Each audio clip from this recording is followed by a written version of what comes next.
कसे आहात मित्रांनो? आनंदात असालच. चला करूया सुरुवात अभ्यासाला.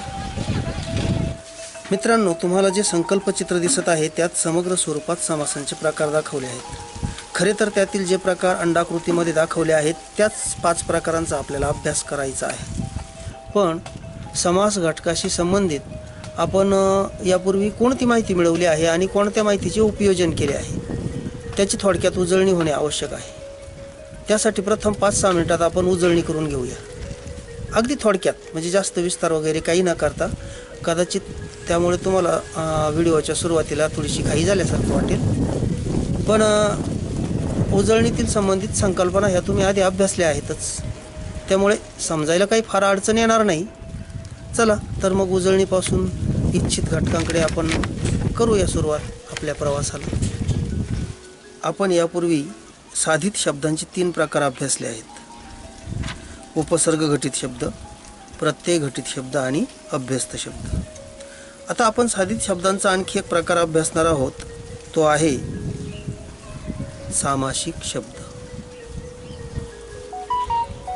त्यासाठी आपण पुढे दिलेली 2 वाक्य वाचणार आहोत आणि त्यांची तुलना त्यापुढे दिलेल्या 2 वाक्यांशी करून शब्द रचनेतील फरक समजून घेणार आहोत.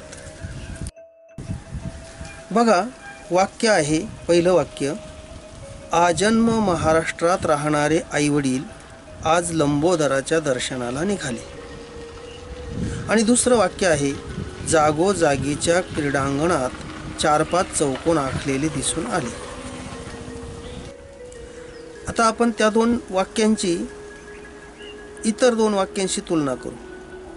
अर्थ तोच आहे, फक्त शब्दांचा जो संक्षेप आहे त्याचा आपण पुढील वाक्यात विस्तार केलेला आहे. म्हणजे जसं की आजन्म महाराष्ट्रात राहणारे आईवडील आज लंबोदराच्या दर्शनाला निघाले, त्याऐवजी जर आपण असं वाक्य केलं: जन्मापासून महान अशा राष्ट्रात राहणारे आई आणि वडील आज ज्याचे उदर लंब आहे अशा देवाच्या दर्शनाला निघाले. किंवा जागोजागीच्या क्रीडांगणात 4-5 चौकोन आखलेले दिसून आले, त्याऐवजी प्रत्येक जागेवरील क्रीडेसाठी असलेल्या अंगणात 4 किंवा 5 जिला 4 कोन आहेत अशा आकृत्या आखलेल्या दिसून आल्या. काय फरक आहे या 2 वाक्यांमध्ये? फरक असा आहे की ही दोन्ही वाक्य वाचून आपण तुलनात्मक विचार केल्यास असे दिसून येईल की बोलण्याच्या ओघात आपण शब्दांतील विभक्ती प्रत्यय किंवा काही शब्द गाळून छोटे सुटसुटीत शब्द तयार करतो. उदाहरणार्थ, जन्मापासून साठी आजन्म, महान असे राष्ट्र साठी महाराष्ट्र. शब्दांच्या अशा एकत्रीकरणाच्या क्रियेला समास म्हणतात. सम आणि अस म्हणजे समास. आणि शब्दांच्या अशा एकत्रीकरणातून जो शब्द तयार होतो त्याला सामासिक शब्द म्हणतात. ज्या शब्दांपासून सामासिक शब्द तयार झाला त्या शब्दांची फोड करून दाखवण्याच्या पद्धतीला समासाचा विग्रह म्हणतात. एक सामासिक शब्द 2 वेगळे शब्द एकत्र येऊन तयार होतो. त्यातील प्रत्येक शब्दाला पद म्हणतात. त्या दोघांपैकी कोणत्या शब्दाला प्राधान्य आहे, म्हणजे कोणते पद महत्त्वाचे आहे, त्यावरून समासाचे 4 मुख्य प्रकार सांगता येतात. समासाचे 4 मुख्य प्रकार. आता हा तक्ता बघा. या तक्त्यामध्ये समग्रपणे तुम्हाला समासाचे 4 प्रकार दाखवलेले आहेत. तर इथे बघा: अव्ययीभाव समास, तत्पुरुष समास, द्वंद्व समास आणि बहुव्रीही समास असे 4 मुख्य प्रकार आहेत. यामध्ये आजन्म 2 पद आ आणि जन्म. महत्त्वाचं पद आहे आ, म्हणजे पहिलं पद. पहिलं पद प्रधान आहे म्हणून तो अव्ययीभाव समास आहे. तत्पुरुष समासामध्ये दुसरं पद महत्त्वाचं आहे. आता उदाहरण घ्यायचं झालं तर महाराष्ट्र. या ठिकाणी महा आणि राष्ट्र असे 2 पद आहेत. पैकी दुसरं पद म्हणजे राष्ट्र हे पद महत्त्वाचं आहे म्हणून तो तत्पुरुष समास. द्वंद्व समासामध्ये दोन्ही पद महत्त्वाचे असतात. म्हणजे आई वडील, यामध्ये आई महत्त्वाची आहे, वडील महत्त्वाचे आहे, म्हणजे दोन्ही पद महत्त्वाचे आहेत, म्हणून तो द्वंद्व समास. बहुव्रीही समासामध्ये दिलेले दोन्ही पद महत्त्वाचे नसतात, एक तिसरं वेगळंच पद महत्त्वाचं असतं. उदाहरणार्थ लंबोदर. लंबोदर म्हटल्याबरोबर आपल्यासमोर लंब म्हणजे मोठं आणि उदर म्हणजे पोट, या दोन्ही गोष्टी डोळ्यासमोर येत नाहीत. तर लंबोदर म्हटल्यावर आपल्याला गणपती किंवा श्री गणेश म्हणजे देव समोर येतात, म्हणून लंब आणि उदर हे दोन्ही महत्त्वाचे नसून तिसरं पद महत्त्वाचं आहे, म्हणून इथे बहुव्रीही समास होतो. तर समासाचे जे प्रकार आहेत ते समग्रपणे या संकल्पचित्राच्या स्वरूपामध्ये तुमच्या समोर ठेवलेले आहेत बघा ते, आणि त्यावरून तुम्हाला एक समग्र चित्र डोळ्यासमोर येईल की समास, त्याचे प्रकार आणि त्या प्रकारांचे पुन्हा उपप्रकार आणि त्या उपप्रकारांचे पुन्हा पोटप्रकार, असा हा तक्ता तुमच्या डोळ्यासमोर आहे. आता अव्ययीभाव समास, तत्पुरुष समास, द्वंद्व समास आणि बहुव्रीही समास. तत्पुरुष समासाचे आणखी 7 प्रकार आहेत. त्यापैकी विभक्ती तत्पुरुष, अलुक तत्पुरुष, उपपद तत्पुरुष, नंग तत्पुरुष, कर्मधारय तत्पुरुष, द्विगु तत्पुरुष आणि मध्यम पदलोपी तत्पुरुष. आता कर्मधारय तत्पुरुषाचे आणखी काही प्रकार आहेत. विशेषण पूर्वपद, विशेषण उत्तरपद, विशेषण उभयपद, उपमान पूर्वपद, उपमान उत्तरपद, अव्यय पूर्वपद, रूपक कर्मधारय, असे प्रकार आहेत. आणि तिसरा प्रकार समासाचा आहे द्वंद्व समास. द्वंद्व समासाचे 3 प्रकार आहेत. इतरेतर द्वंद्व, वैकल्पिक द्वंद्व आणि समाहार द्वंद्व. बहुव्रीही समासाचेही 4 प्रकार आहेत. विभक्ती बहुव्रीही, नंग बहुव्रीही, सहबहुव्रीही आणि प्रादी बहुव्रीही. विभक्ती बहुव्रीहीचे आणखी 2 प्रकार आहेत, समानाधिकरण आणि व्याधिकरण. पण यापैकी आपल्याला कोणते प्रकार शिकायचे आहेत, तर त्यापैकी तत्पुरुष समासाचे 2 प्रकार आपल्याला बघायचे आहेत. एक कर्मधारय तत्पुरुष आणि दुसरा द्विगु तत्पुरुष. आणि द्वंद्व समासाचे 3ही प्रकार आपल्याला पाहायचे आहेत. इतरेतर द्वंद्व, वैकल्पिक द्वंद्व आणि समाहार द्वंद्व. या तक्त्यामध्ये जे लाल रंगाच्या अंडाकृतीमध्ये दिलेले प्रकार आहेत तेवढे 5 प्रकार आता आपल्याला अभ्यासायचे आहेत. जे प्रकार आता समासाचे अभ्यासणार आहोत त्यामध्ये पहिला जो प्रकार आहे तो आहे कर्मधारय समास. कर्मधारय तत्पुरुष समास. तत्पुरुष समासाचा हा प्रकार आहे. तत्पुरुष समासातील दोन्ही पदे जेव्हा प्रथमा विभक्तीत असतात आणि त्या दोन्ही पदांचा एकमेकांशी संबंध विशेषण विशेष्य किंवा उपमान उपमेय अशाच प्रकारचा असतो, त्याला कर्मधारय तत्पुरुष समास म्हणतात. याचे 7 प्रकार मानले जातात, जे 2 पदात कसे संबंध आहेत ते सुचवतात. म्हणजे पूर्वपद व उत्तरपद यांच्यात आधीचे पद विशेषण आहे की नंतरचे पद, किंवा आधीचे पद उपमेय आहे की नंतरचे पद, किंवा आधीचे पद अव्यय आहे की दोहोंमध्ये एकरूपता आहे, यावरून हे प्रकार मानले जातात. यापैकी प्रत्येकाचे एक उदाहरण घेऊन त्याचा विग्रह कसा केला जातो ते पाहूया. त्यासाठी हा तक्ता काळजीपूर्वक वाचा. हा जो तक्ता आहे त्यामध्ये तुम्हाला कर्मधारय तत्पुरुष समासाची उदाहरणे, त्याचे विग्रह आणि कर्मधारय समासाचा उपप्रकार दिलेला आहे. पहिला शब्द दिसतो बघा, महादेव. त्याचा विग्रह आहे महान असा देव. विशेषण पूर्वपद कर्मधारय. या ठिकाणी पहिलं पद विशेषण आहे म्हणून हा विशेषण पूर्वपद कर्मधारय. दुसरा शब्द बघा, पुरुषोत्तम. उत्तम असा पुरुष असा त्याचा विग्रह झाला. आता उत्तम हे विशेषण नंतर आलं म्हणजे उत्तर पदावर आलं म्हणून विशेषण उत्तरपद कर्मधारय असा त्याचा प्रकार झाला. पुढे बघा, पांढरा शुभ्र. पांढरा शुभ्र असा त्याचा विग्रह झाला. या ठिकाणी उभयपद हे विशेषण आहे. पुढचा शब्द चंद्रमुख आहे. चंद्रासारखे मुख. इथं उपमान उपमेय आहे आणि उपमान हे पूर्वपदावर आहे. पुढचा शब्द मुखचंद्र आहे. विग्रह झाला चंद्रासारखे मुख. पुढचा शब्द बघा, सुगंध. सु असा गंध, इथं पूर्वपदी अव्यय आहे. आणि शेवटचा शब्द बघतोय आपण ज्ञानामृत. ज्ञान हेच अमृत, इथं रूपक कर्मधारय झालेलं आहे. म्हणजे असे हे 7 प्रकार आहेत. तरी आपण कर्मधारय तत्पुरुष समास म्हणजे असे 7 प्रकार असले तरी आपण समासाचा प्रकार लिहिताना कर्मधारय तत्पुरुष समास इतकं लिहिलं तरी पुरेसं आहे. आत्तापर्यंत आपण कर्मधारय तत्पुरुष समासाचे शब्द समजून घेतले, त्याचा विग्रह कसा करायचा तोही पाहिला. आता थोडासा सराव करूया. सरावासाठी दिलेला तक्ता वहीत लिहून घ्या. तो तक्ता पूर्ण सोडवा आणि त्याच्यानंतर व्हिडिओ पुढे सुरू करा. ठीक आहे. कर्मधारय तत्पुरुष समासाचा अभ्यास तुम्ही केलेला आहे. आता या पुढचा जो प्रकार आहे तो आहे द्विगु तत्पुरुष समास. चला तर मग आपण द्विगु तत्पुरुष समासाचे शब्द कसे असतात, त्याचा विग्रह कसा केला जातो ते पाहणार आहोत. तयार आहात? द्विगु तत्पुरुष समास. तत्पुरुष समासातील शब्दाचे पहिले पद हे संख्याविशेषण असते आणि त्या सामासिक शब्दातून एक समूह सूचित होतो. तो शब्द द्विगु समासाचा असतो.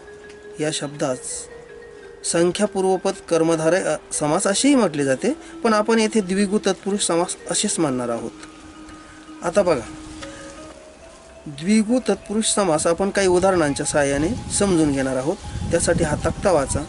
यामध्ये सामासिक शब्द, विग्रह आणि समासाचा उपप्रकार असं दिलेलं आहे. पहिला शब्द बघा तिथं त्रिभुवन. विग्रह आहे 3 भुवनांचा समूह. हा द्विगु तत्पुरुष समास आहे. म्हणजे पहिला शब्द हा संख्या आहे. नुसती संख्या नाही तर ते संख्या विशेषण आहे. आणि ओळखणं सोपं आहे. पहिलं पद जर संख्या विशेषण असेल तर तो शब्द द्विगु तत्पुरुष समासाचा आहे असं पटकन आपल्याला समजतं. द्विगु तत्पुरुष समासाच्या शब्दाचा विग्रह करताना समूह, समुदाय असे शब्द वापरून तो विग्रह करायचा. उदाहरणार्थ चौघडी, 4 घड्यांचा समूह. पंचवटी, 5 वटांचा समूह. षण्मुख, षट म्हणजे 6 मुखांचा समूह. सप्ताह, 7 आहांचा म्हणजे दिवसांचा समूह. सातबाई, 7 भावांचा समूह. दशदिशा, 10 दिशांचा समूह. नवरात्र, 9 रात्रींचा समूह. चला, द्विगु तत्पुरुष समासाचा आपण थोडा सराव करूया. आता हा तक्ता बघा. या तक्त्यात सामासिक शब्द आणि विग्रह असे 2 स्तंभ तुम्हाला दिसतील. त्यामध्ये सामासिक शब्द द्विदल आहे आणि आता तुम्हाला विग्रह त्याचा लिहायचा आहे.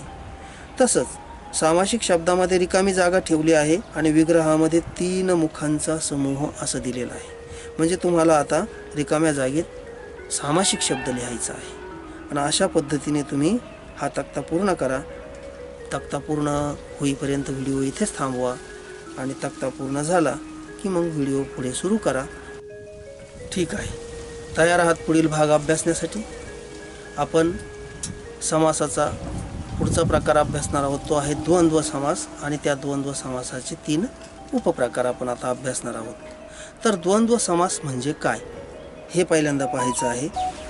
ज्या सामासिक शब्दात दोन्ही पद अर्थदृष्ट्या प्रधान दर्जाचे असतात, म्हणजे दोन्ही पदे महत्त्वाची असतात आणि विग्रह होताना 2 पदांमध्ये आणि, व, अथवा, किंवा या उभयान्वयी अव्ययांचा उपयोग होतो, त्यास द्वंद्व समासाचा शब्द म्हणतात. द्वंद्व समासाचे 3 प्रकार आहेत. पुढे आपण त्यांचा क्रमशः अभ्यास करणार आहोत. उदाहरणार्थ आई बाप. या शब्दात आई बाप ही दोन्ही पदे प्रधान म्हणजे महत्त्वाची आहेत, म्हणून हा द्वंद्व समासाचा शब्द आहे. या शब्दाचा विग्रह करताना आणि हे उभयान्वयी अव्यय वापरून आई आणि बाप असा विग्रह केला जातो. यातील पहिला प्रकार आहे इतरेतर द्वंद्व समास. ज्या सामासिक शब्दाचा विग्रह करताना आणि, व या समुच्चयबोधक उभयान्वयी अव्ययांचा उपयोग केला जातो, त्यास इतरेतर द्वंद्व समासाचा शब्द म्हणतात. इतरेतर द्वंद्व समासाची उदाहरणे या तक्त्याच्या सहाय्याने आपण अभ्यासणार आहोत. सामासिक शब्द, विग्रह आणि समासाचा उपप्रकार. समासाचा उपप्रकार आहे इतरेतर द्वंद्व आणि सामासिक शब्द आणि विग्रह आता आपण पाहतो आहोत. राम लक्ष्मण हा सामासिक शब्द आहे आणि विग्रह केला आहे राम आणि लक्ष्मण. या ठिकाणी उभयान्वयी अव्यय आणि आलेला आहे. आई वडील, आई आणि वडील. बहीण भाऊ, बहीण आणि भाऊ. कृष्ण अर्जुन, कृष्ण आणि अर्जुन. स्त्री पुरुष, स्त्री आणि पुरुष. देवदानव, देव आणि दानव. आता तुम्हाला समजलं असेलच, इतरेतर द्वंद्व समासामध्ये दोन्ही पद महत्त्वाची आहेत आणि ती आणि व अशा उभयान्वयी अव्ययांनी विग्रह करताना जोडली जातात. तर आता थोडा सराव करूया. सरावासाठीचा हा तक्ता तुमच्या समोर आहेच. इथं सामासिक शब्द आणि विग्रह असे दोन स्तंभ आहेत. एका स्तंभामध्ये काही सामासिक शब्द दिलेले आहेत तर दुसऱ्या स्तंभात काही विग्रह दिलेले आहेत. विग्रहावरून सामासिक शब्द लिहायचा आहे आणि सामासिक शब्द असेल त्या ठिकाणी तर त्याच्या पुढच्या स्तंभामध्ये विग्रह लिहायचा आहे. चला तर या ठिकाणी व्हिडिओ थांबवा, हा सराव करा आणि मग पुढील घटक आपण अभ्यासू. ठीक आहे.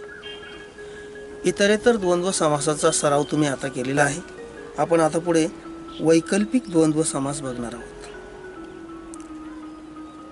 ज्या सामासिक शब्दात दोन्ही पदे प्रधान असतात आणि विग्रह करताना किंवा, अथवा, वा ही विकल्पबोधक उभयान्वयी अव्यय वापरले जातात तो शब्द वैकल्पिक द्वंद्व समासाचा असतो. विकल्प म्हणजे हे किंवा ते. एकतर हे असेल नाहीतर ते असेल, याला आपण विकल्प किंवा पर्याय म्हणतो. उदाहरणार्थ पास नापास. विग्रह होईल पास किंवा नापास. पास आणि नापास होणार नाही. का तर पास किंवा नापास हे एकमेकांना पर्यायी शब्द आहेत, म्हणजे विकल्पाचे शब्द आहेत, म्हणून तो वैकल्पिक द्वंद्व समास होतो. आणखी काही उदाहरणे या तक्त्याच्या सहाय्याने आपण अभ्यासू. खरे खोटे, खरे किंवा खोटे. बरे वाईट, बरे किंवा वाईट. मागे पुढे, मागे किंवा पुढे. पाप पुण्य, पाप किंवा पुण्य. 10-12, 10 किंवा 12. एक तर 10 असतील किंवा 12 असतील, म्हणून तो वैकल्पिक द्वंद्व आहे. चला आता ह्या वैकल्पिक द्वंद्व समासाचा आपण सराव करूया. या ठिकाणी सरावासाठी तुम्हाला एक तक्ता दिलेला आहे. 2 स्तंभ आहेत. सामासिक शब्द आणि विग्रह असे 2 स्तंभ आहेत. सामासिक शब्दात काही सामासिक शब्द दिलेले आहेत, त्याचे तुम्हाला विग्रह करायचे आहेत आणि विग्रह या स्तंभामध्ये काही विग्रह करून दाखवलेले आहेत, त्याचे तुम्हाला सामासिक शब्द लिहायचे आहेत. तर हा सराव पूर्ण होईपर्यंत व्हिडिओ थांबवा, सराव पूर्ण करा आणि त्यानंतर आपण पुढचा घटक अभ्यासू. ठीक आहे. वैकल्पिक द्वंद्व समासाचा सराव आता तुम्ही केलेला आहे. सामासिक शब्दांचे विग्रह कसे करायचे ते तुम्हाला समजलेले आहेत. यानंतरचा आपला द्वंद्व समासाचा तिसरा प्रकार आहे समाहार द्वंद्व समास. हा समाहार द्वंद्व समास कसा आहे, त्याची वैशिष्ट्ये काय आहेत ते आता आपण बघणार आहोत. बघा, ज्या सामासिक शब्दात दिलेल्या 2 पदांच्या व्यतिरिक्त त्याच जातीच्या किंवा अर्थाच्या इतर पदार्थांचाही त्यात समाहार केलेला असतो, म्हणजे समावेश केलेला असतो आणि विग्रह करताना इतर, इत्यादी वगैरे अशा शब्दांचा वापर केला जातो, त्यास समाहार द्वंद्व समास म्हणतात. उदाहरणार्थ भाजीपाला. तर भाजीपाला ह्या शब्दामध्ये भाजी आणि पाला एवढे 2च शब्द समाविष्ट नाही आहेत. आपण बाजारातून भाजीपाला आणला असं म्हणतो, त्यावेळेला भाजीपाला या वस्तूंसोबत आणखी काही वस्तू आणलेल्या असतात, म्हणून त्यामध्ये इतर वस्तूंचा समावेश असतो. जसं बघा, विग्रह कसा झाला त्याचा, भाजी, पाला व इतर वस्तू, आणि प्रकार झाला समाहार द्वंद्व. हा तक्ता बघा. या तक्त्यात तुम्हाला विग्रह करून दाखवलेला आहे भाजीपाला, भाजीपाला व इतर वस्तू किंवा भाजीपाला वगैरे वस्तू. जीवजंतू, जीव जंतू वगैरे कीटक. शेतीवाडी, शेतीवाडी व इतर मालमत्ता. केर कचरा, केर कचरा व इतर त्यासारख्या वस्तू. मीठ भाकर, मीठ भाकर व इतर पदार्थ, चहा पाणी, चहा पाणी व इतर पदार्थ असा आपण त्याचा विग्रह करतो आणि समासाचा उपप्रकार लिहितो समाहार द्वंद्व समास. चला समाहार द्वंद्व समासाचा आपण थोडा सराव करूया. सरावासाठी हा तक्ता आहे आणि यातही 2 स्तंभ आहेत. पहिल्या स्तंभामध्ये सामासिक शब्द दिलेले आहेत, दुसऱ्या स्तंभात विग्रह करायला सांगितलेले आहेत. काही सामासिक शब्द दिलेले आहेत आणि विग्रहाची जागा रिकामी सोडली. काही ठिकाणी विग्रह दिलेले आहेत आणि सामासिक शब्दाची जागा रिकामी सोडलेली आहे. तर त्या ठिकाणी तुम्ही रिकाम्या जागा भरून हा तक्ता पूर्ण करायचा म्हणजे आपला सराव होईल. बघा आत्तापर्यंत आपण समासाचे जे प्रकार शिकलेलो आहोत त्यावर आधारित हा स्वाध्याय आहे.